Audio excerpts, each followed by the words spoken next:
Fadal. Baik. Bismillah. Assalamualaikum warahmatullahi wabarakatuh. Waalaikumsalam warahmatullahi wabarakatuh. Alhamdulillah hamdan katsiran tayyiban mubarakan fi kama yuhibbu rabbuna wa yarda. Asyhadu an la ilaha illallah wahdahu la syarika lah wa asyhadu anna Muhammadan abduhu wa rasuluh. Allahumma salli wa sallim ala nabiyyina Muhammad wa ala alihi wa ashabihi wa man tabi'ahum bi ihsanin ila yaumiddin. Amma ba'd. Baik, para ikhwah sekalian, jamaah Bumiku Mengaji, yang semoga Allah muliakan. Alhamdulillah pada kesempatan kali ini kita bersyukur kepada Allah Subhanahu wa Ta'ala atas kemudahan yang diberikan kepada kita semuanya untuk bisa kembali melanjutkan kajian rutin kita bersama guru kita Ustadz Haris Abu Naufal Hafizahullah Ta'ala. Alhamdulillah beliau telah hadir bersama kita. Kami ucapkan jazakallah khairan pada Ustadz yang telah Iya, menyampaikannya untuk kita semuanya.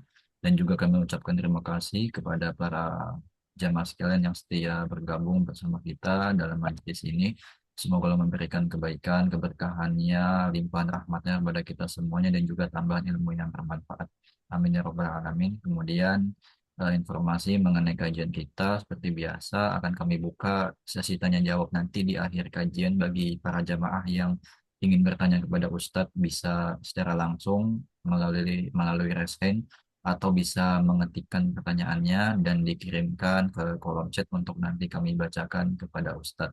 Silakan para jamaah di-share informasi mengenai kajian menuju mengaji ini sebanyak-banyaknya, seluas-luasnya agar kaum muslimin yang lain mendapatkan faidahnya dan juga kita mendapatkan amal jariahnya. Amin ya rabbal alamin. Kemudian tanpa memperbanyak kalimat, kita mari simak dan siapkan diri untuk mencatat faedah yang akan disampaikan oleh Ustadz. Kemudian waktu dan tempat kami persilakan untuk Ustadz. Tafadhol ya Ustadz, barakallahu fiik wa baik. jazakumullah khairan. Barakallahu fiik. Bismillahirrahmanirrahim. Assalamualaikum warahmatullahi wabarakatuh. Alhamdulillah, alhamdulillah ya hamdan katsira tayyiban mubarakan fih, mubarakan alaih kama yuhibbu rabbuna wa yarda.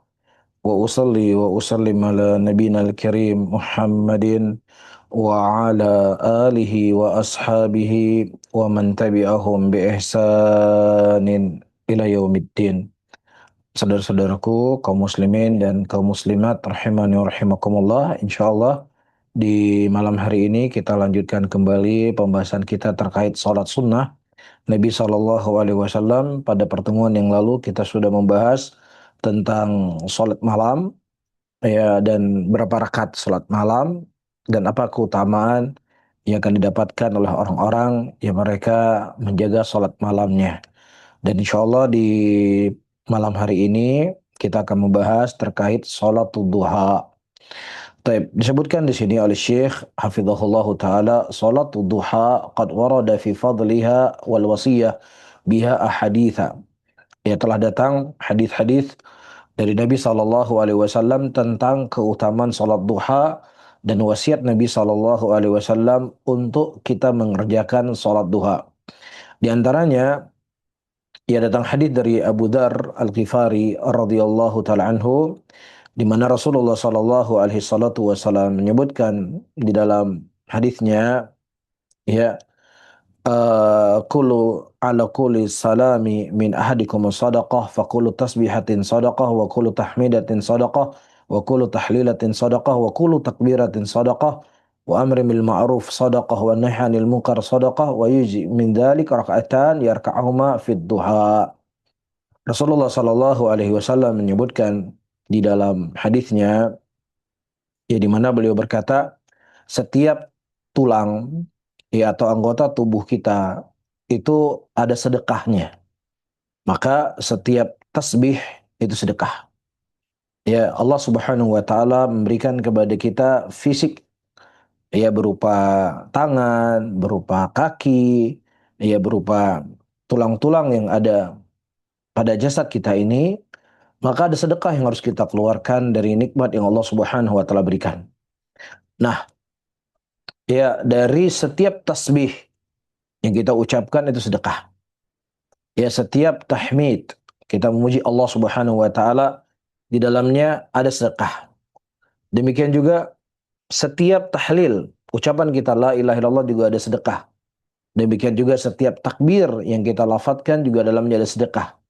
Demikian pula amal ma'ruf dan nahi mungkar juga ada sedekah. Dan juga nahi dari melarang dari kemungkaran juga ada sedekah. Dan semuanya itu, tulang-tulang yang ada di badan kita yang ini merupakan nikmat yang Allah Subhanahu wa taala berikan, itu dengan kita sholat duha 2 rakaat. Ya, dengan sholat duha 2 rakaat itu sudah mencukupi bagi kita untuk bersedekah dari tubuh yang Allah Subhanahu wa taala berikan kepada kita. Teman-teman semuanya, Bapak dan Ibu-ibu rahimani wa rahimakumullah, kita ketahui setiap nikmat yang Allah Subhanahu wa taala berikan kepada kita di dunia ini akan ditanya oleh Allah Subhanahu wa taala kelak di yaumil qiyamah. Akan ditanya oleh Allah. Sampai-sampai Nabi SAW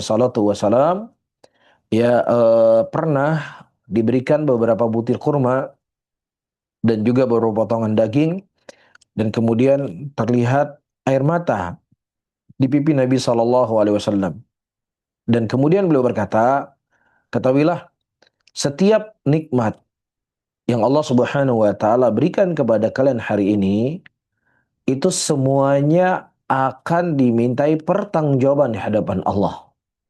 Yang mana kita ketahui Nabi SAW beliau salat, beliau ruku dan sujud kepada Allah, beliau menikmati rezeki yang Allah berikan untuk ruku dan sujud kepada Allah, dan beliau mendapatkan dari cara yang halal.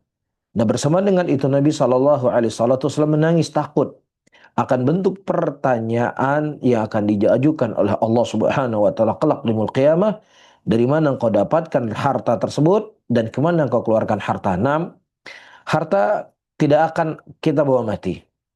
Ya, akan kita bawa mati hanya sekedar kain kafan yang membungkusi badan kita. Akan tetapi pertanggungjawaban harta yang kita miliki hari ini akan ditanya oleh Allah. Pertanggungjawabannya akan ditanya. Iya, harta itu tidak dihadirkan secara fisik kelak di yaumil qiyamah, sehingga kita bisa menikmati kembali apa yang kita tinggalkan dulu di dunia ini, tidak. Akan tetapi bentuk pertanggungjawaban itu akan ditanya oleh Allah Subhanahu wa taala. Yang mana nikmat, wa in ta'uddu ni'matallahi la tuhsuha, di antara nikmat yang Allah berikan kepada kalian itu sangat banyak sekali, sampai-sampai kalian nggak bisa menghitungnya. Ya, nah di antara hal yang akan membantu kita dan memudahkan kita hisab kelak di yaumil qiyamah, para hadirin dan hadirat yang dimuliakan oleh Allah, dari fisik yang Allah Subhanahu wa taala berikan kepada kita itu bisa semuanya tercukupi dengan salat 2 rakaat dari salat duha. Ya, yusbihu ala kulin sulama min ahadikum sadaqah. Ya, pada pagi hari ini, maksudnya diharuskan bagi seluruh persendian itu di antara kalian untuk bersedekah. Ya, jadi seluruh persendian yang ada di pada badan kita ini dianjurkan oleh Allah Subhanahu wa taala untuk melalui lisan Rasulnya untuk kita bersedekah. Taib, kita dengan bertasbih, dengan mentahmid, dengan mentahlil, dengan beraneka ragam ibadah, dan ternyata dengan 2 rakaat sholat duha saja ini sudah mencukupi dari seluruh ibadah-ibadah yang kita lakukan tadi, ya, untuk bersedekah dari nikmat yang Allah Subhanahu wa taala berikan kepada kita. Faham yang maksud hadisnya? Nah, disebutkan oleh Al-Imam Nawawi rahimahullah taala, fihi dalilun ala azami fadli duha. Ya, di sini dalil menunjukkan akan keutamaan dan keagungan dari salat duha itu sendiri. Taib, dan dia wa anna tasihu rakaatain, dan salat duha itu sah ketika dilakukan 2 rakaat. Boleh 2 rakaat. Ini minimal salat duha itu 2 rakaat. Dan disebutkan di sini oleh Syekh wasulama, ya, sulama itu adalah aslul idham al-asabi. Ya, asal daripada sulama ini adalah idham, tulang-tulang yang ada pada jari jemari kita ini. Ya, dan sekaligus sama tangannya. Taib, thumma istu'mila fi jamil idhamil badan. Dan kemudian digunakanlah salama ini untuk seluruh tulang-tulang yang ada di badan kita. Taib, jadi secara hukum asal salama ini hanya sekedar jari jemari saja dengan telapak tangan. Namun dalam sisi penggunaannya, salama itu digunakan untuk seluruh tulang-tulang yang ada di badan kita. Taib, dan itu seperti kita sebutkan tadi tergantikan dengan sedekah yang Allah perintahkan dengan apa? dengan salat duha 2 rakaat. Dalam Sahih Muslim, Nabi SAW menyebutkan, ya, khalaqal insan ala sittina wa thalathumiyah mufassal. Ya, disebutkan manusia itu diciptakan ya 360 ya persendian. Ya, 360 persendian Allah menciptakan manusia. Nah, setiap persendian itu ada sedekah yang harus dikeluarkan. Banyak itu, 360. Ya, semuanya harus dikeluarkan sedekahnya. Dan itu semuanya terbalas, lagi-lagi saya ulangi kembali, dengan salat duha tadi. Wa hadza yubayinu anna raqa'atid duha, ya, dari hadis ini menunjukkan kepada kita bahwasanya 2 rakaat salat duha itu ya mencukupi, ya mencukupi dari 360 persendian-persendian yang ada di badan kita. Taib. Wa hadza min fadlillah wa rahmatihi, dan ini adalah bagian dari kemuliaannya Allah Subhanahu wa taala dan rahmatnya Allah Subhanahu wa taala, dan ini menunjukkan besarnya pahala dari salat duha itu sendiri. Dan juga disebutkan hadis dari Abu Hurairah radhiyallahu taala anhu, di mana beliau berkata, "Ausini khalili sallallahu alaihi wasallam." Ya, kekasihku itu Nabi sallallahu alaihi wasallam memberikan wasiat kepadaku bithalathin, dengan 3 wasiat. Bisyami thalathati ayamin min kulli syahrin. Di mana aku diperintahkan oleh Nabi sallallahu alaihi wasallam, atau tepatnya diwasiatkan oleh Nabi sallallahu alaihi wasallam untuk berpuasa 3 hari di setiap bulannya. Wa raq'atid duha, dan Nabi sallallahu alaihi wasallam juga memberikan wasiat kepadaku untuk melakukan 2 rakaat salat duha. Wan utir qabla an arqud, dan aku diwasiatkan juga oleh Rasulullah sallallahu alaihi wasallam untuk melakukan salat witir sebelum aku tidur. Subhanallah. Ya, ketika disebut wasiat, maka ini sesuatu perkara yang agung. Ini sesuatu perkara yang besar. Ini bukan perkara yang kecil. Ya, sesuatu perkara yang mudah kita lakukan. Ya, ringan. Yang kalau kita hitung waktu, itu mungkin sekitar 5 menit, itu sudah lebih. 5 menit sudah lebih. Tapi subhanallah, di dalamnya ada pahala yang sangat besar. Ya, yang diberikan oleh Allah Subhanahu wa taala, dan sebagai bentuk ya kita menunaikan apa yang Allah bebani dari persendian-persendian yang ada di dalam tubuh kita ini. Dan juga akan memberikan keberkahan. Akan memberikan keberkahan. Apakah secara hissiyah atau secara ma'nawiyah. Ya, dari fisik yang kita miliki. Ya, tidak hanya dengan sekedar kita menjaga makanan atau olahraga. Ya, dengan sedekah yang kita keluarkan dari persendian-persendian ini, insya Allah akan berikan keberkahan pada fisiknya kita. Taib wa salatud duha raka'atan. Maka berapa rakaat salat duha yang dilakukan oleh seseorang? Salat duha itu boleh dilakukan 2 rakaat. Ya, dan juga boleh dilakukan 4 rakaat. Boleh. Wa yazidu ma sya'ah. Atau dia menambah seberapapun rakaat yang dia ingin tambah. Ya, dan permasalahan ini datang sandaran dari Nabi sallallahu alaihi wasallam, diriwayatkan oleh Imam Muslim rahimahullah dari hadis Aisyah radhiyallahu taala anha, di mana Nabi sallallahu alaihi wasallam mengatakan, kana Rasulullah sallallahu alaihi wasallam yusalli duha. Nabi sallallahu alaihi wasallam beliau salat duha 4 rakaat. Wa yazidu ma Allah. Dan kemudian Nabi sallallahu alaihi wasallam menambah dari jumlah yang diinginkan oleh beliau. Taib. Nah, di sini teman-teman, para hadirin dan hadirat dimuliakan oleh Allah, lafaz masya'a ini menunjukkan bahwasanya sholat duha itu tidak ada batasan berapa jumlah rakaatnya. Kalau seandainya seseorang dia melakukan sholat duha dari awal waktu duha sampai waktu zawal, sampai matahari pas di atas kepala dia, itu dibolehkan. Iya, jadi kalau hitungannya mungkin 6 jam, di situ dia sholat. Dia salam, dia berdiri lagi, dia salam, berdiri lagi. Tidak ada masalah. Boleh. Asalkan tidak ada hal-hal kewajiban yang dia abaikan. Taib, apakah seorang istri yang harus melayani suaminya, melayani keluarganya, atau seseorang yang harus dia bekerja mencari nafkah. Ya kadang-kadang sebagian orang ketika dia waktunya nggak ngantor, waktunya nggak kerja, dia nggak sholat duha. Tapi ketika pas masuk kerja, pas masuk kantor, dia rajin sholat duhanya. Ya, nah menunaikan kewajiban tempat kita bekerja itu sebuah hal yang wajib kita lakukan. Adapun sholat duha itu hukumnya apa? Sunnah. Taib. Nah kemudian kata Aisyah radhiyallahu taala anha di sini saya ulangi kembali hadisnya, karena Rasulullah sallallahu alaihi wasallam yushollid duha arba'an wa yazidu ma Allah. Nabi sallallahu alaihi wasallam itu salat duha dan beliau salat duha 4 rakaat dan beliau menambah sekehendaknya beliau. Nah, sekarang dari sisi rakaat sudah kita bahas. Nah, sekarang waktunya. Kapan waktu salat duha tersebut? Disebutkan di sini waktuha, adapun waktunya min irtifa'i syams, dari mulai naiknya matahari, kurang lebih matahari naik, muncul matahari itu satu tombak. Ya, satu tombak. Matahari itu dari terbitnya satu tombak. Ya, dan berakhir ila qabl zawal.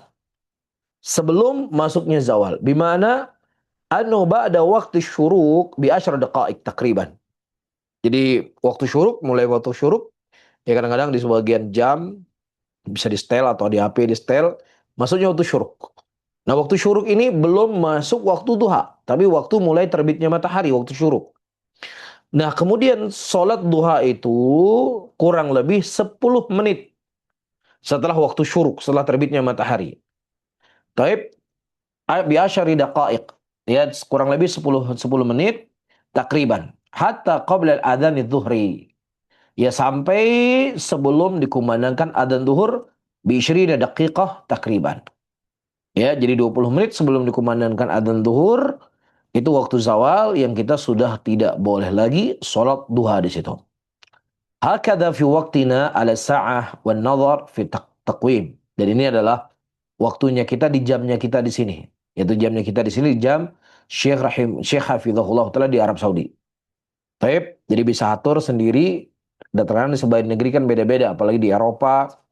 Ya waktunya mungkin berbeda dengan di waktu-waktu tempat yang lainnya. Ya antara duhur, antara subuh dengan duhur sekarang bisa lebih cepat. Ya hanya beberapa jam dan bisa jadi panjang sekali. Tapi ini adalah waktu yang kita ukur di waktunya kita. Waktunya beliau di Arab Saudi. Wa afdal salatu sunnati duha ba'da ishtidadil har. Dan waktunya adalah tadi sudah kita sebutkan ketika matahari sudah naik kurang lebih satu tombak. Taib. Dan yang paling afdal di antara waktu itu semuanya ketika matahari sudah mulai panas.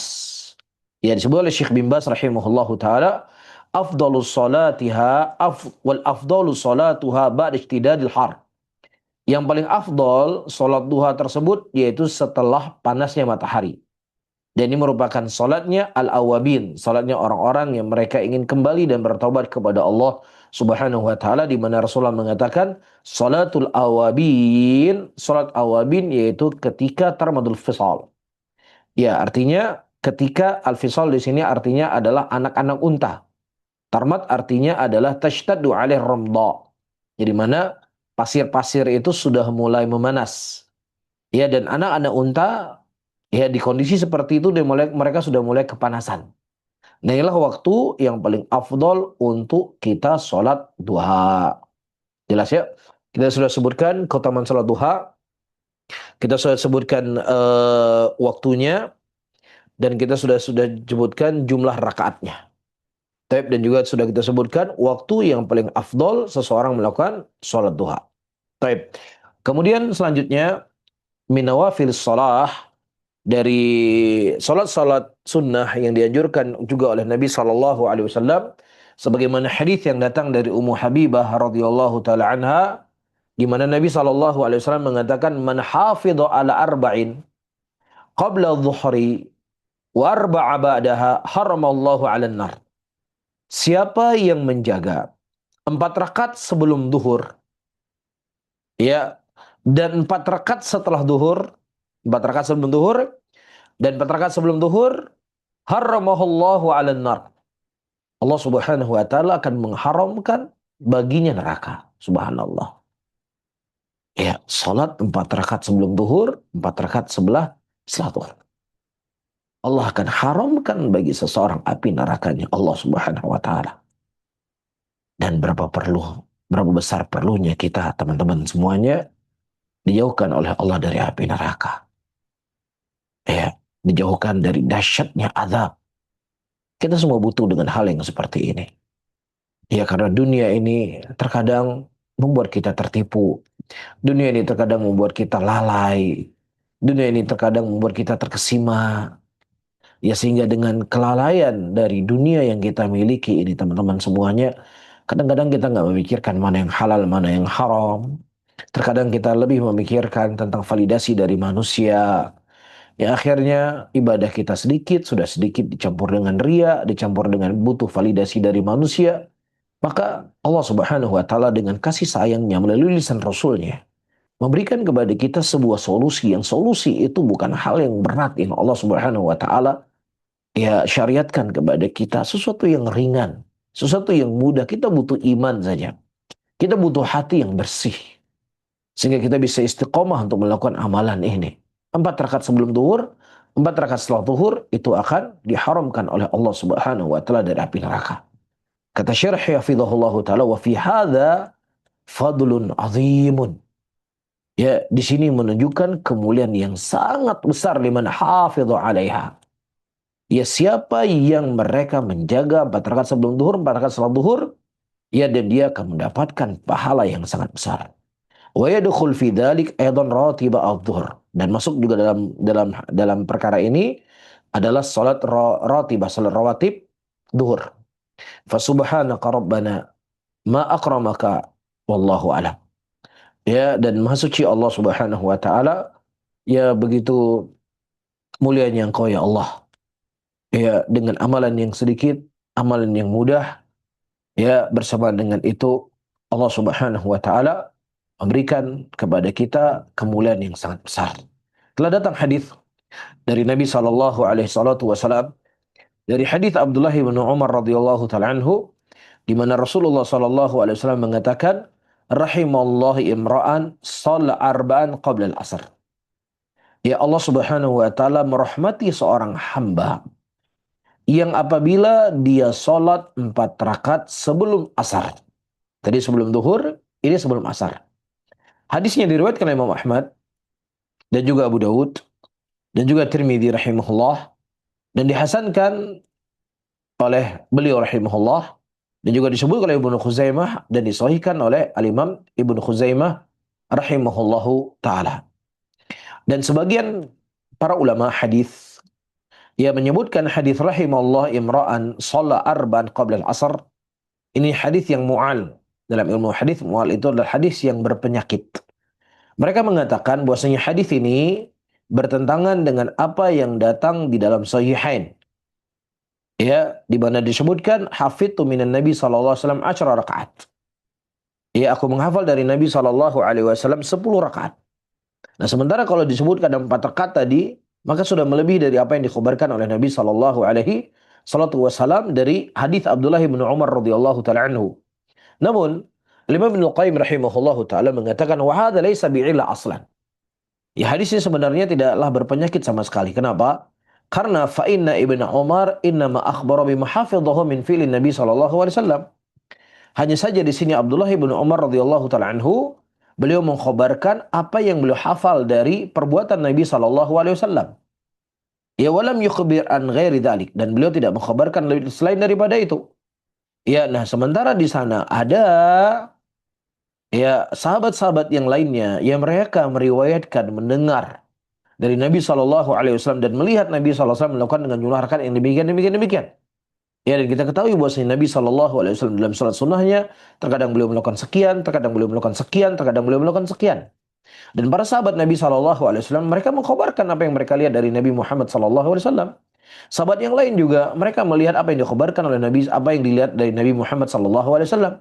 Dan ini tidak saling bertentangan satu dengan yang lainnya. Seseorang boleh melakukan sekian, boleh melakukan sekian, boleh melakukan sekian. Bisa difahami ya? Boleh dia melakukan 2 rakaat, boleh dia melakukan 4 rakaat. Ya, dan semuanya itu teriwayatkan dari Nabi kita Muhammad sallallahu alaihi wasallam. Karena di sana ada satu bab fikih disebut oleh para ulama ada khilafut tanawu'. Khilafut tanawu' artinya adalah beraneka ragam riwayat hadis yang datang dari Nabi Shallallahu Alaihi Wasallam. Apakah doa iftitahnya Rasulullah? Disebutkan oleh Syekh Albani sebagaimana sudah kita bahas dalam sifat salat Nabi, ada 11 doa yang kurang lebih yang sahih dari Nabi Shallallahu Alaihi Wasallam dari bacaan doa iftitah. Ya, demikian juga bacaan-bacaan lainnya yang ternukilkan dari Nabi Muhammad Shallallahu Alaihi Wasallam yang berbeda-beda bacaannya. Nah, para sahabat ketika mereka mendengar dari Nabi demikian, mereka khabarkan. Dan itu tidak saling bertentangan satu dengan yang lainnya. Kemudian, para hadirin dan hadirat yang dimuliakan oleh Allah Subhanahu wa taala, datang juga dari salat sunnah, hadis yang diriwayatkan oleh Bukhari dari hadis Abdullah bin Mughaffal Al-Muzani radhiyallahu taala anhu, di mana Nabi sallallahu alaihi wasallam mengatakan sallu qabla al-maghrib. Sallu qabla al-maghrib. Kata Nabi sallallahu alaihi wasallam, salatlah kalian sebelum maghrib. Salatlah kalian sebelum maghrib.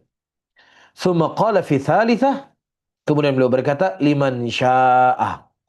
Siapa yang ingin melakukannya. Nah, seandainya hadis Rasulullah sallu qabla al-maghrib, sallu qabla al-maghrib, itu bentuknya perintah. Sallu itu fil amr artinya salatlah kalian. Dan asal daripada perintah adalah wujub, menunjukkan kewajiban. Ya, berarti wajib bagi kita untuk melakukan salat sebelum maghrib.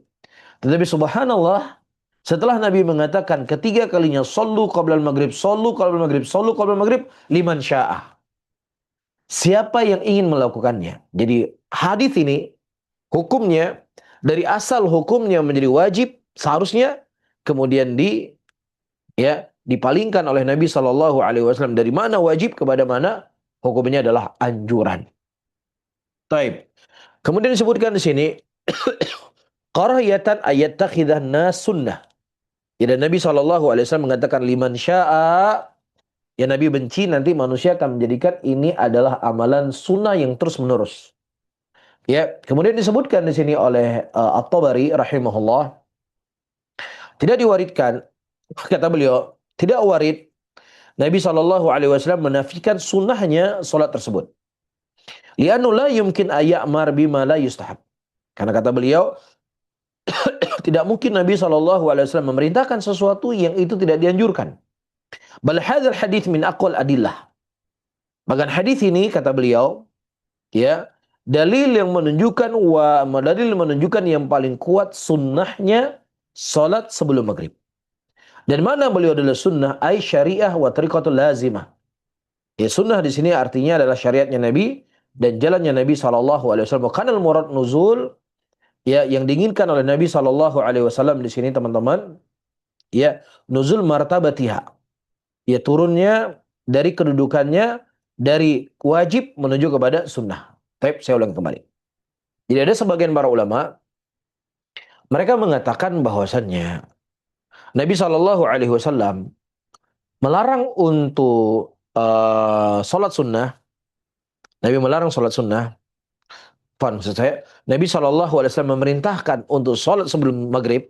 Diperintahkan oleh Nabi SAW. Ya, dan kemudian beliau mengatakan liman sya'ah. Ya, artinya adalah Nabi sengaja mengatakan liman sya'ah agar manusia tidak menjadikan ini amalan sunnah yang terus menerus. Namun, pendapat ini disikapi oleh Al-Imam At-Tabari rahimahullahu ta'ala. Beliau mengatakan justru hadis ini menunjukkan kepada kita bahwasannya salat sebelum maghrib, ya, adalah sunnah yang sangat kuat, sunnah yang sangat kokoh. Ya, sunnah yang sangat kokoh. Baik. Nah, kemudian kata beliau, Nabi mengatakan liman sya'a, seperti yang kita sebutkan tadi, ingin memalingkan dari hukumnya yang itu dianggap sebagai kewajiban kepada hukumnya sunnah. Ya, mustahab. Ya, bukan sesuatu yang terlarang. Taib. Kemudian disebutkan dari hadis Sahih Muslim, kunna nusalli rak'atain ba'da ghurubi syams. Wa kana Nabi sallallahu alaihi wasallam yarana falam ya'murna wa lam yanhana.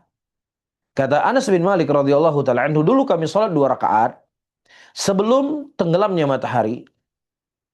Ya, sebelum tenggelamnya matahari, maksudnya di waktu maghrib, sebelum tenggelam matahari, sebelum maghrib. Wa kana Nabi sallallahu alaihi wasallam yarana. Dan pada saat itu Nabi SAW melihat kita, falam ya'murna. Nabi tidak memerintahkan kepada kami dan dan Nabi juga tidak melarang kami. Berarti dari informasi yang datang dari Anas bin Malik radhiyallahu taala anhu, salat qablah maghrib itu sesuatu bentuknya sunnah. Nabi mendiamkan, dan diamnya Nabi SAW menunjukkan apa? Menunjukkan bolehnya, dan itu adalah sunnah dari sunnah Nabi Muhammad SAW.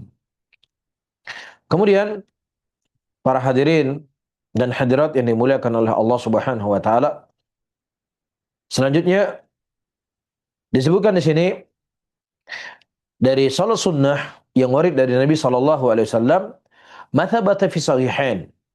Apa yang telah thabit dalam kitab Sahihain dari hadis Abdullah bin Mughaffal Al-Muzani, di mana Nabi SAW mengatakan baina kullu adanain salah.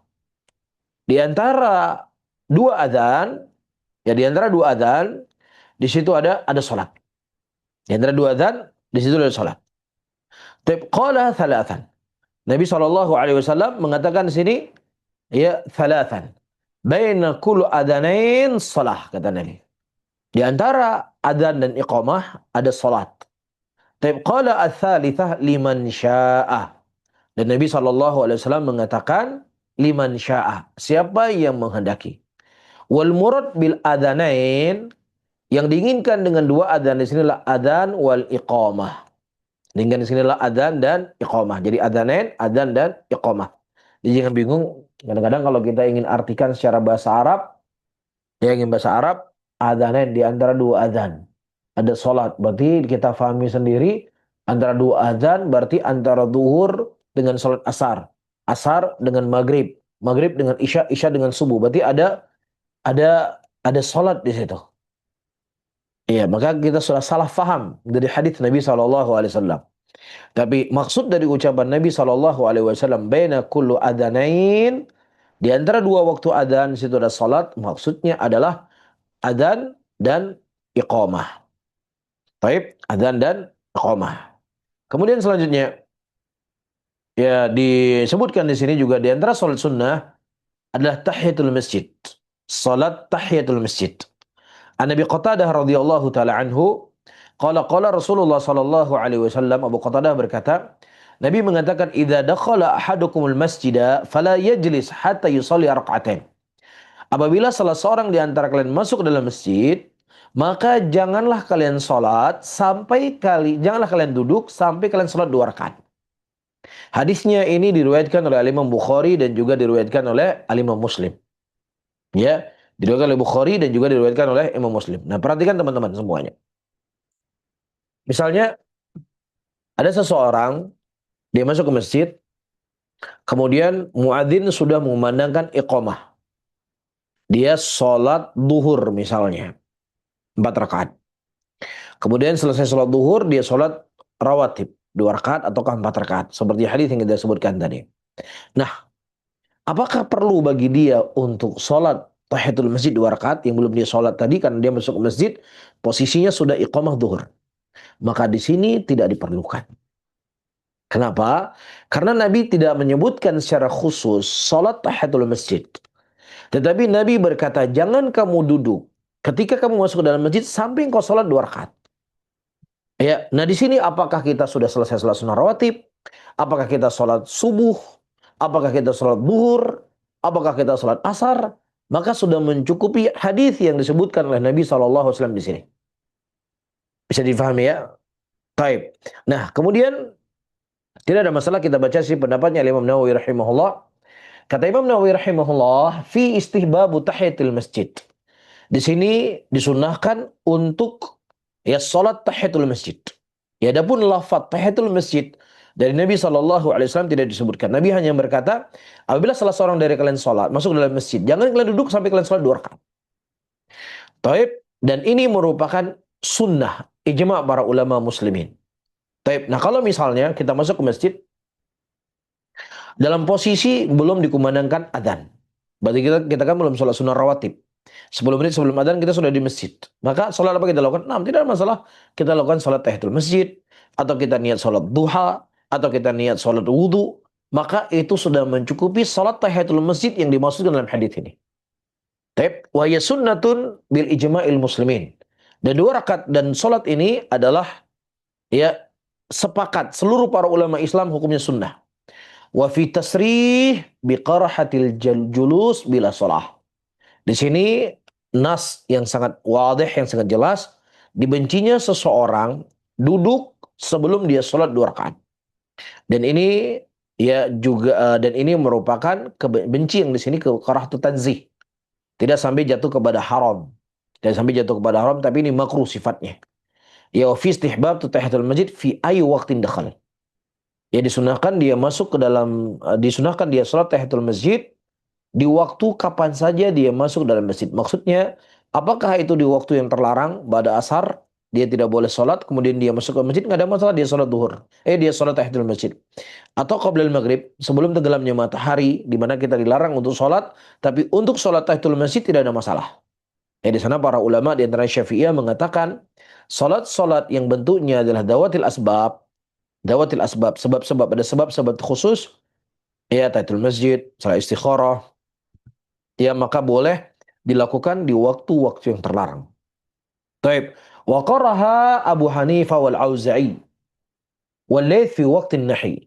Adapun ternukilkan dari Abu Hanifah dan juga Al-Imam Al-Auza'i rahimahullah dan Laits bin Sa'ad rahimahullah dilarang untuk salat tahiyatul masjid di waktu yang terlarang. Tapi sudah kita sebutkan tadi dalam mazhab Syafi'iyah, mereka menyebutkan tidak ada masalah seseorang melakukan salat tahiyatul masjid walaupun di waktu al-karahah. Kemudian disebutkan di sini teman-teman para hadirin dan hadirat yang dimuliakan oleh Allah. Adapun larangan dari salat di waktu yang terlarang ini mahmulun ala ma la sababalaha. Ya, ini dibawa kepada salat-salat yang tidak ada sebabnya. Ya, sudah kita sebutkan tadi, salat yang ada sebabnya, salat tahiyatul masjid, salat istikharah, salat wudu dan seterusnya. Wa amalah sababun fatusalli wala waktu nahi. Ya, adapun seseorang melakukan salat zawatil asbab, boleh dia salat waktu walaupun di waktu yang terlarang ala sahih, yang menurut pendapat yang sahih dari pendapat para ulama. Wa amal faitatu fatusalli walau ya waktu nahi bil ijma'. Nah, demikian juga salat yang dia terluput. Ya, misalnya di kebiasaannya dia salat uh, sunnah fajar 2 rakaat. Dia terlambat bangun tidur, kemudian tiba-tiba dia harus langsung ke masjid, dia pergi ke masjid, dia sholat subuh bersama jamaah muslimin. Dan selesai sholat subuh, teman-teman, selesai sholat subuh, kan tidak boleh sholat duhur, tidak boleh dia sholat sunnah. Tetapi ketika dia terluput tadi dari sholat sholat sunnah fajar, maka boleh dia lakukan selesai sholat subuh. Begitu juga misalnya, ya dia tadi terluput sholat sunnah ba'diyah, ba'da duhur, kemudian dia qadha, nanti selesai salat asar. Tidak ada masalah, dia ingatnya selesai salat asar, dari waktunya selesai salat asar. Atau misalnya dia belum melakukan salat wajib. Dia lupa ada salat wajib yang belum dilakukan, kemudian dia ingat, dan kebetulan ketika dia ingat itu pas di waktu yang terlarang. Maka di sini juga boleh dilakukan salat yang dia terluput, ijma' para ulama, walaupun di waktu yang terlarang. Disebut oleh Syekh bin Baz rahimahullahu taala, wa amma idza kanatis salatu, adapun apabila salatnya itu salat qada yang terluput, fala tadkhul fi dzalika bil ijma' ahli ilmi. Ya liqauli Nabi sallallahu alaihi wasallam, man nama an salatin aw nasiha falyusalliha idza dzakaraha la kafarata laha ila dzalik. Ya, Syekh bin Baz rahimahullah berdalilkan dengan hadis Nabi sallallahu alaihi wasallam, barang siapa yang seseorang tertidur dari salat, ya, atau dia lupa, maka sholatlah kapan dia ingat. Di sini Nabi menyebutkan kapan dia ingat. Ya, nah kalau seandainya dia ingatnya di waktu yang terlarang, dia sholat di waktu tersebut. Baik. La kafarata la ila dzalik. Dan tidak ada kafarah bagi dia kecuali hanya sekedar mengqadha dari sholat yang telah dia tinggalkan. Hadisnya diriwayatkan oleh Imam Bukhari dan Al-Imam Muslim rahimahumullahu taala. Wa amma dzawatil asbab, adapun salat yang disebut dengan dzawatil asbab sebagian sudah kita sebutkan tadi, salat tahiyatul masjid, salat khusuf, salatul masjid, salat istikharah, salat wudu, ya, dan Syekh menyebutkan juga di sini salatul khusuf. Terjadinya khusuf. Ya, apakah itu khusuf syams ataupun qamar, ya, gerhana matahari atau gerhana bulan. Dan juga sujud tilawah. Ya, sujud tilawah. Dengan sujud wa salatul raka'atain idza dakhala masjid. Ya, dan salat 2 rakaat apabila dia masuk dalam masjid. Ini salat dzawatul asbab. Wa kana yuridul julus wa hiyal ma'rufah. Dan dia ingin duduk, maka di sini dia salat yang dikenal dengan salat tahiyatul masjid.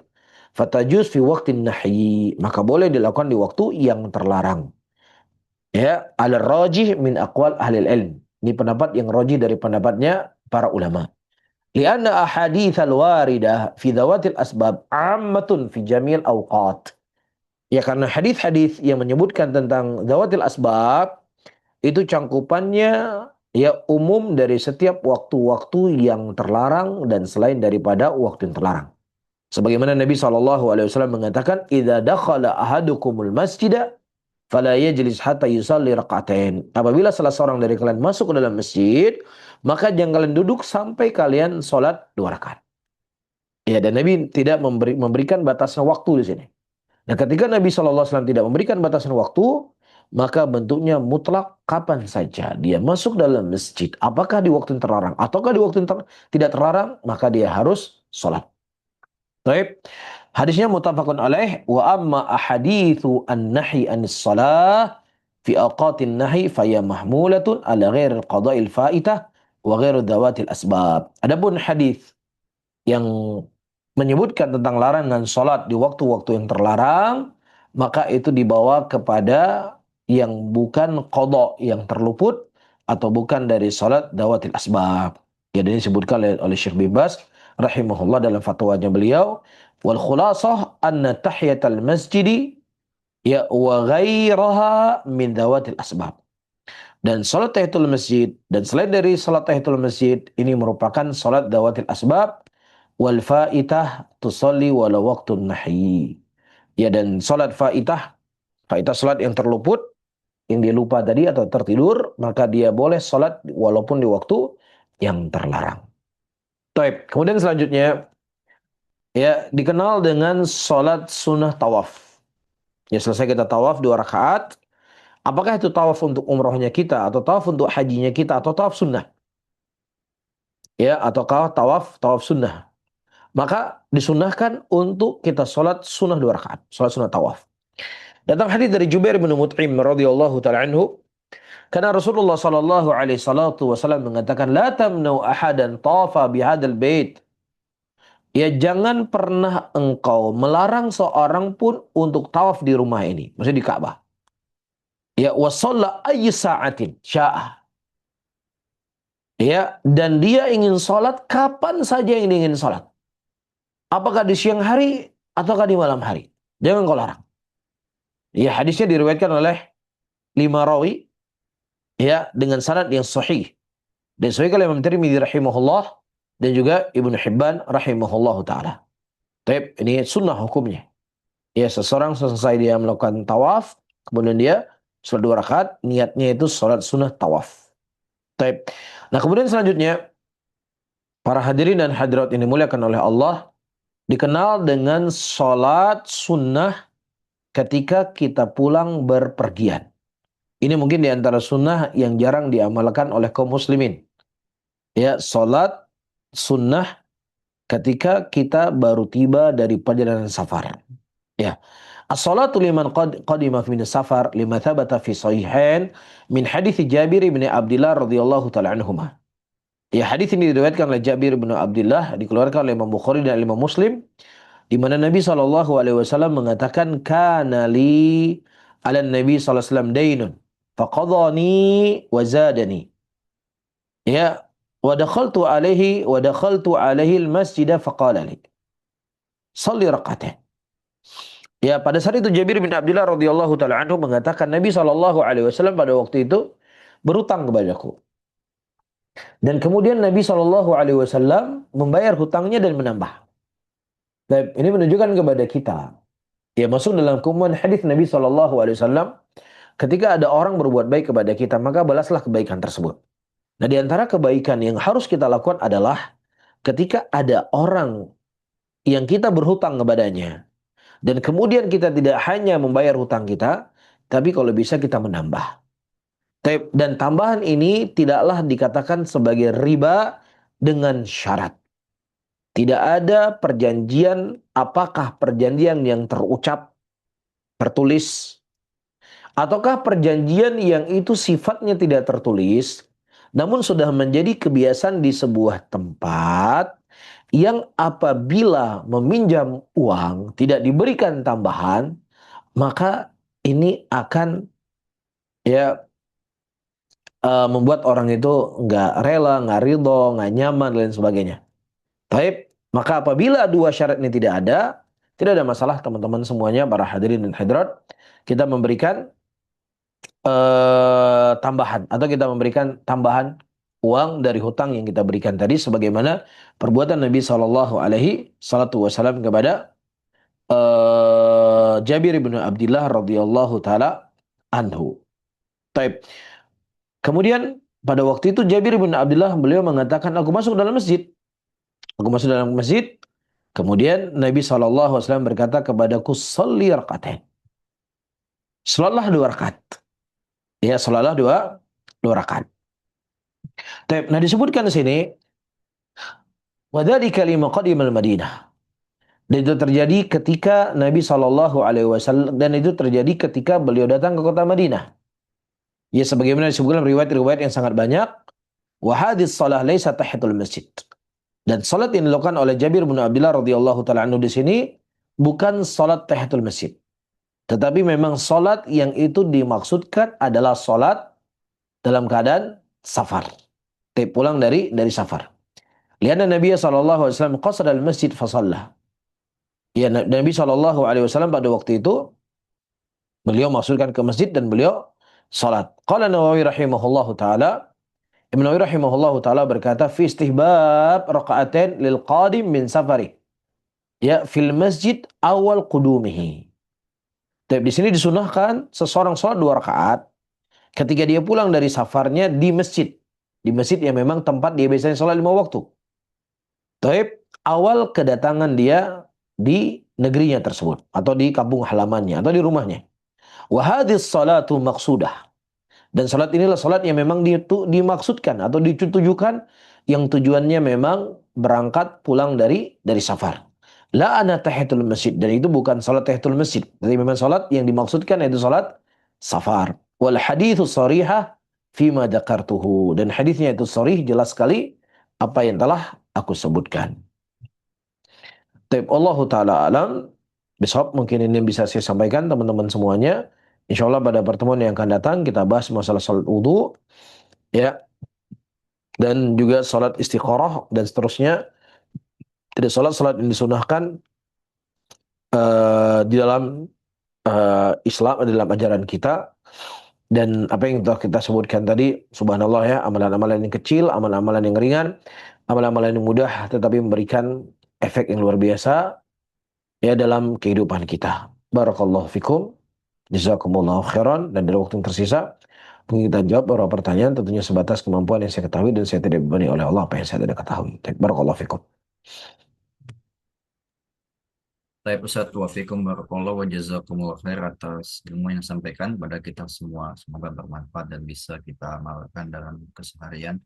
Baik para hadirin sekalian, kita masuk pada sesi tanya jawab. Kami persilahkan bagi para ikhwah dan akhwat yang ingin bertanya langsung bisa menekan tombol raise hand-nya, dan bagi yang ingin mengirimkan pertanyaannya di kolom chat persilahkan untuk nanti kami bacakan.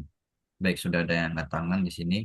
Kami persilahkan kepada Bapak Abi Yahya untuk bisa bertanya kepada Ustadz. Silakan Bapak.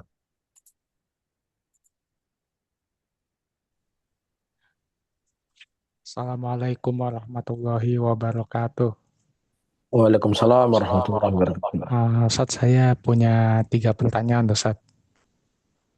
Nah, silakan. Ya, yang pertama, bolehkah kita mengqadha sholat tahiyatul masjid ketika sholat ba'diyah? Karena kan di sini biasanya jeda antara azan sama iqamahnya itu kan cepet banget gitu ya. Kayak nggak ngasih waktu. Itu bagaimana Ustaz hukumnya, Ustaz? Baik, saya Yang jawab dulu ya. pertama, iya Ustaz.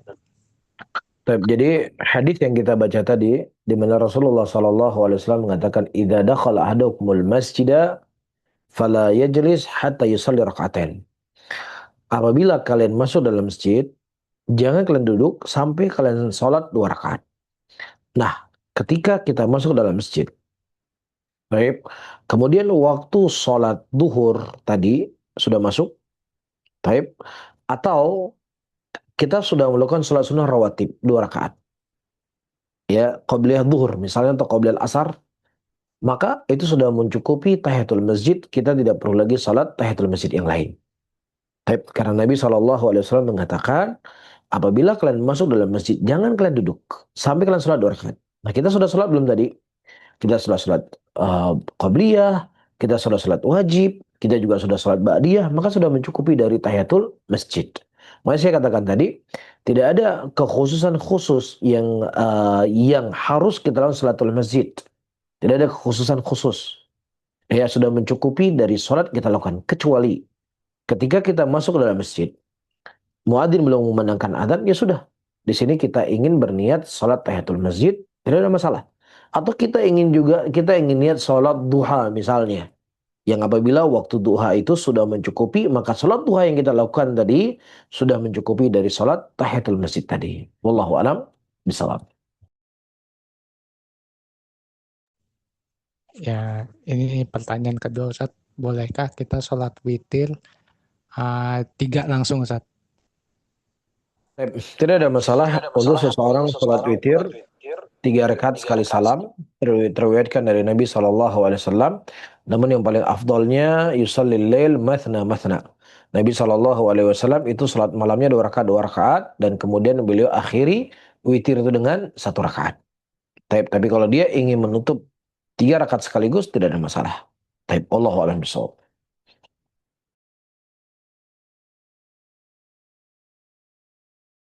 Di sholat itu kan ada yang namanya larangan untuk melipat baju gitu Ustaz ya. Kalau bajunya pakai lengan panjang. Nah, yang jadi permasalahan di sini adalah kadang-kadang kita lupa ngancingin, udah nggak kelipat sih, bajunya udah diluruskan gitu, tapi kadang-kadang kita lupa ngancingin gitu Ustaz. Itu hukumnya bagaimana Ustaz? Kalau kancingnya itu lupa dimasukin gitu, apakah itu termasuk larangan yang melipat baju itu atau bukan Ustaz? Jadi tentang hadis di Sahih Muslim di mana Rasulullah SAW melarang untuk melipat baju ya di dalam sholat. Ya, ini khusus larangannya dalam sholat. Dan Imam Nawawi rahimahullah menyebutkan larangan itu bentuknya adalah karahatu tanzih. Ya, makruh tidak sampai kepada titik haram. Tidak sampai kepada titik haram. Ya, nah, kalau seandainya misalnya dia tidak mengkancing, kancingnya terlepas, ya maka ini dohirnya tidak masuk lipatan. Tidak masuk melipat. Tidak masuk melipat. Nah, bagaimana kondisinya? Dia Allahu Akbar, ternyata bajunya itu masih berlipat. Bajunya masih berlipat. Maka di sini kita diperhadapkan 2 hal. Yang pertama, kita melakukan perbuatan yang makruh, ya, tetap dalam keadaan kita terlipat bajunya.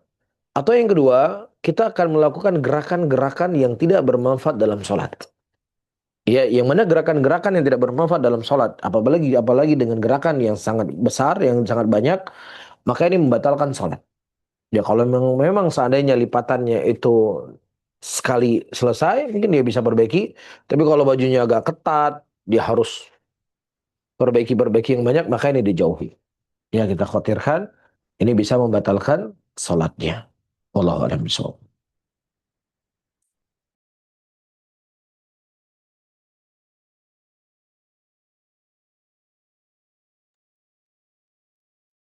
Baik, Ustadz Jazakallah khair atas jawabannya. Kita lanjutkan ke penanya berikutnya. Kami persilakan untuk Ibu Yuniarti bisa bertanya langsung kepada Ustadz. Silakan Ya, Ibu. ya, terima kasih Pak Ustadz Agung. Assalamualaikum warahmatullahi wabarakatuh Pak Ustadz. Semoga Pak Ustadz dan keluarga selalu disehatkan oleh Allah dan selalu dalam lindungan Allah Subhanahu wa Ta'ala. Saya izin bertanya Pak Ustadz, kalau misalnya kita sholat duha, nah itu kan ada seorang hamba ya karena kebiasaan udah mau jam misalnya kita duhur jam 12 ya. Nah, itu sholat duhanya biasanya ada yang 11.30, apakah masih diperbolehkan Pak Ustadz? Jadi kalau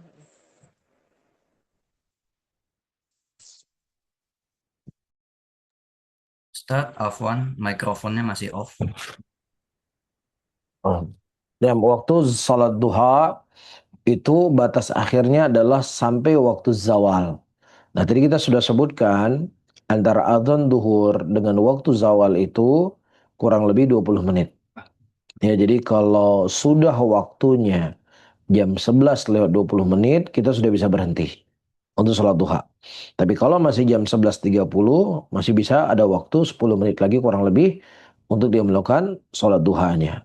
Nah, kalau sudah selesai atau sudah jam 11 kurang lebih ya, 11 lewat 40 menit, maka itu sudah waktu terlarang dan sholat duha itu bukan dimaksud dalam sholat zawatil asbab.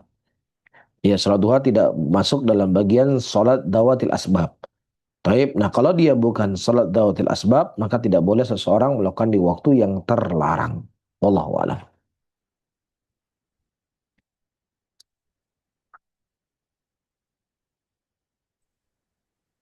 Baik, jazakallah khair Ustaz atas jawabannya. Barakallahu fiik.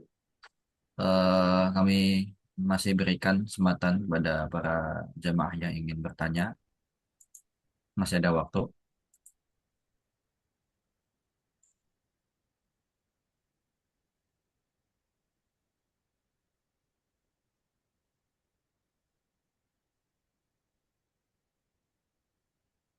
Tapi Ustaz, pertanyaan dari kami. Ustaz, bagaimana pandangan Ustaz terkait dengan sholat syuruk dan juga sholat duha? Apakah dia itu sebenarnya sholat yang sama atau yang berbeda? Taib. Masya Allah. Ya, salat syuruk dan salat duha dari apa yang dipaparkan oleh ulama yang kami baca, itu merupakan satu kesatuan yang sama. Taib. Karena kita ketahui, nama-nama salat itu terkadang memiliki sekian banyak nama. Iya, misalnya salat asar juga dikenal dengan salatul wusta. Taib, salat isya juga dikenal dengan salat al-atamah. Jelas ya? Jadi dalam satu ibadah salat terkadang datang riwayat penyebutannya itu dengan beraneka ragam nama. Nah, demikian juga salat duha dengan salat syuruk itu satu kesatuan ibadah yang sama. Walaupun di sana para ulama mengatakan bahwasanya salat syuruk yang disebutkan dalam hadis yang apabila seseorang salat berjamaah di masjid kemudian dia duduk sampai waktu syuruk dan kemudian dia sholat 2 rakaat, maka sama seperti dia mendapatkan pahala umroh. Ya. Nah, waktu syuruk yang disebut dalam hadis ini adalah awal dari waktu sholat duha. Ya, jadi awal waktu sholat duha itu adalah di waktu syuruk. Apabila matahari itu sudah naik kurang lebih satu tombak. Taib.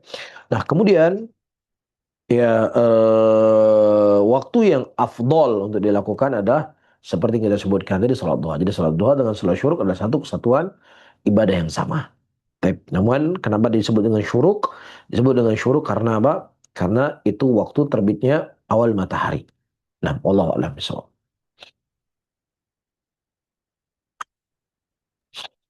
Tapi Ustaz, jazakallah khair atas jawabannya. Ada pertanyaan yang masuk di kolom chat. Anda bacakan. Tapi Ustaz, pertanyaannya, apakah dibolehkan dilakukan di rumah sholat sehabis safar bagi perempuan? Baik, nah, ada wallahu a'lam bishawab. Eh, salat sunnah ya, apakah salat sunnah, apakah salat wajib bagi perempuan memang dianjurkan di mana? Di rumahnya. Sehingga wallahu a'lam bishawab tidak ada masalah bagi perempuan untuk dia sholat di rumahnya kembali kepada hukum asal sholatnya di rumah. Namun bagi kaum laki-laki ya memang sholat itu dianjurkan adalah di masjid. Nah, apakah boleh bagi kaum laki-laki yang apabila dia pulang dari safarnya dia lakukan di rumah, tidak dilakukan di masjid sebagaimana perbuatan Nabi wallahu a'lam bishawab. Ini mungkin perlu untuk kita melihat bagaimana fatwanya para ulama dalam masalah ini.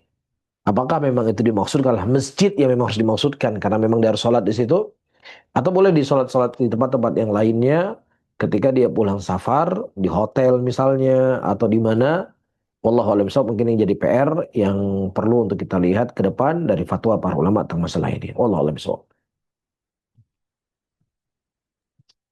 Baik Ustadz, jazakallah khair atas jawabannya. Kita bacakan lagi pertanyaan yang masuk di kolom chat.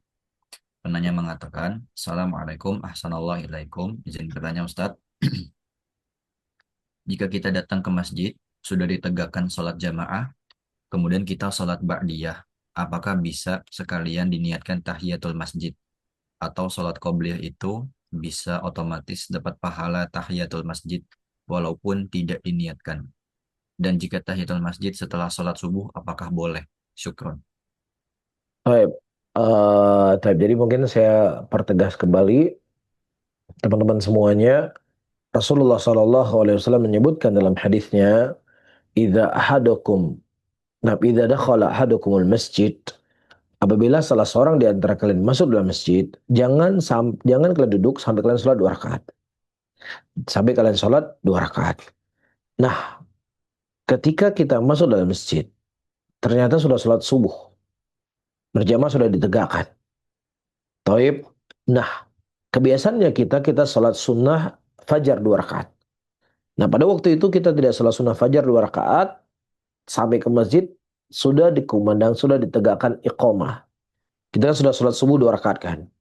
Maka kita boleh mengqadha dari sholat sunnah fajar kita 2 rakaat setelah sholat subuh.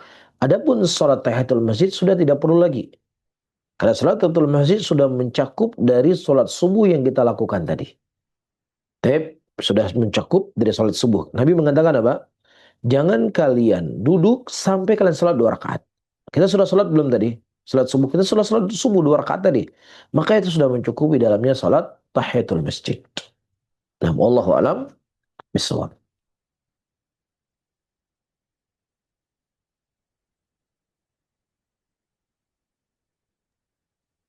Baik Ustadz, jazakallah khair atas jawabannya. Kami Baik. masih persilahkan jika masih ada pertanyaan dari jamaah sekalian.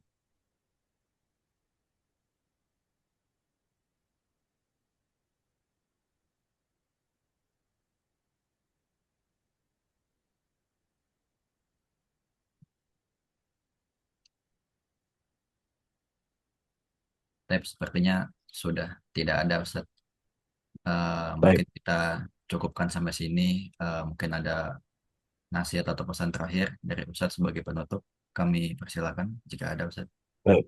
Barakallahu fikum, jazakumullah khairan, ayyuhal hadirun wal hadirat, rahimani wa rahimakumullah. Allah Subhanahu wa taala ya tidak memberikan kepada kita beban-beban yang banyak dalam syariatnya.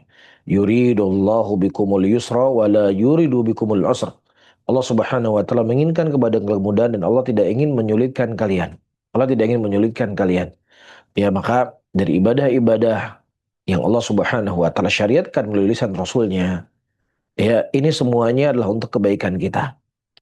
Ya, ini semuanya adalah untuk menenangkan hati kita, untuk menyejukkan jiwa kita. Maka jauhilah ya pandangan dalam hati kita. Salat yang kita lakukan ini adalah keperluannya untuk maslahatnya Allah. Allah nggak butuh dengan salatnya kita. Ya ayuhan nas, antumul fuqara'u ila Allah wallahu al ghaniyul hamid. Wahai manusia, kalian semua adalah fakir kepada Allah. Kalian itu semuanya butuh kepada Allah. Ya, nah salat yang kita lakukan itu karena kita butuh kepada Allah. Semakin banyak salat yang kita lakukan sesuai dengan tuntunan sunnah Rasulullah SAW tentunya, maka akan semakin membuat kita bahagia. Akan semakin melampangkan dada kita. Akan semakin melampangkan jiwa kita. Ya karena kita tidak tahu Allah Subhanahu wa taala akan memberikan ujian pada kehidupan seorang manusia. Wa tilkal ayyamu nudawiluha bainan nas. Itulah hari-hari yang Allah berputar antara kehidupannya manusia. Ya hari ini seseorang punya kelebihan, besok Allah akan berikan kepadanya kesempitan. Hari ini dia bekerja di tempat yang dia cita-citakan, besok saja bisa saja dilepas di pekerjaan tersebut. Ya hari ini badannya sehat, bisa saja kemudian Allah mengambil badan yang sehatnya tadi. Maka ketika kondisi Allah Subhanahu wa taala menarik apa yang telah Allah titip kepada kita, kita butuh pegangan, kita butuh pijakan. Ya agar kita tidak stres, agar kita tidak berkeluh kesah, agar kita tidak berprasangka jelek kepada Allah. Ya agar kita tidak lari dari Allah, tetapi kita bisa tenang. Bisa tenang dalam kondisi apapun, dalam kondisi bagaimanapun kita. Ya, ini semuanya adalah sejauh mana kita memiliki interaksi dengan Allah Subhanahu wa taala. Nabi kita Muhammad sallallahu alaihi wasallam, ya beliau lari naik ke Bukit Thur di tempat yang sempit, yang gelap, yang makanan juga sulit didapatkan. Bersama dengan itu beliau dikejar oleh musyrikin, mau dibunuh Nabi kita Muhammad sallallahu alaihi wasallam. Tapi bersama dengan itu Nabi berkata, "La tahzan, innallaha ma'ana." Jangan kau bersedih wahai Abu Bakar, Allah itu bersama kita. Dan ini yang kita inginkan dalam kehidupan kita. Ketika kita mendapatkan nikmat, kita bersyukur dengan nikmat yang Allah berikan.